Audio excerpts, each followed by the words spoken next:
Naam, leo karibu kabisa katika tunaenda kuangazia mada inayohusu faida za kuanzisha ushirikiano wa kibiashara. Mafanikio makubwa katika biashara mara nyingi hayapatikani kwa mtu mmoja pekee, bali ni kupitia ushirikiano wa watu wenye uwezo au ujuzi tofauti. Mfano, mtu mmoja anaweza kuwa na mtaji, mwingine anaweza kuwa na ujuzi wa marketing, mwingine anaweza kuwa na ujuzi wa accounting. Wakiungana wanaweza kuanzisha biashara yenye nguvu zaidi. Je, ni zipi faida ambazo zinaweza kupatikana watu wanapoanzisha ushirikiano wa kibiashara? Faida ya kwanza ni ujuzi na uzoefu. Kushirikiana na watu wenye ujuzi tofauti huongeza uwezo wa biashara kukua. Mtu mmoja hawezi kuwa na uwezo wa kila kitu. Bila partnership inaruhusu kila mshiriki kutumia uwezo wake, mawazo yake na idea zake katika kuchangia uwezo na ukuaji wa biashara. Faida ya pili, hatari ugawanywa. Katika ushirikiano, hasara na riski ambazo zinatokea katika biashara zinaweza kugawanywa kwa washiriki au kwa partner wote. Mfano, watu wawili wanaanzisha biashara, badala ya mtu mmoja kuweza kubeba biashara peke yake au hasara zinazotokea katika biashara peke yake, bali ile hasara yote huweza kugawanywa kwa washiriki wote wanaoshiriki katika hiyo biashara. Hii inaweza kupunguza tatizo na kuweza kusaidia biashara kuendelea hata pale inapotokea changamoto.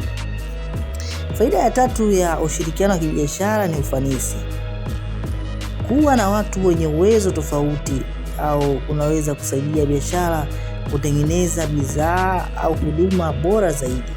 Washiriki wanaweza kuleta idea tofauti au mawazo tofauti na kuweza kujadili changamoto na kuweza kuleta suluhisho bora zaidi.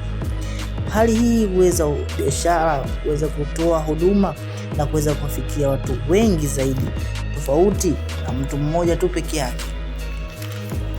Faida ya nne ya ushirikiano wa kibiashara ni udhibiti wa athari. Partnership inaweza kuongeza uwezo wa biashara kufikia wateja wengi zaidi na kuleta impact kubwa zaidi.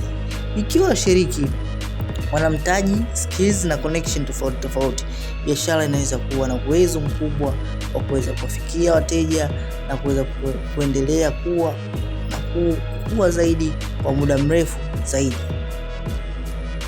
Faida ya tano ya ushirikiano wa kibiashara, inasaidia kuongeza uwezo wa wataalamu au uwezo wa wale wafanyakazi. Partnership inaweza kusaidia kuongeza uwezo na professional skills za wafanyakazi. Watu wanaofanya kazi pamoja wanaweza kujifunza uwezo au ujuzi tofauti kutoka kwa wenzao na kuweza kupata uzoefu mpya.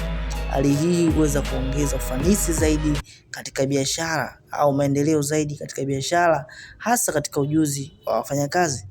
Je, unaweza kuanzisha biashara na rafiki yako?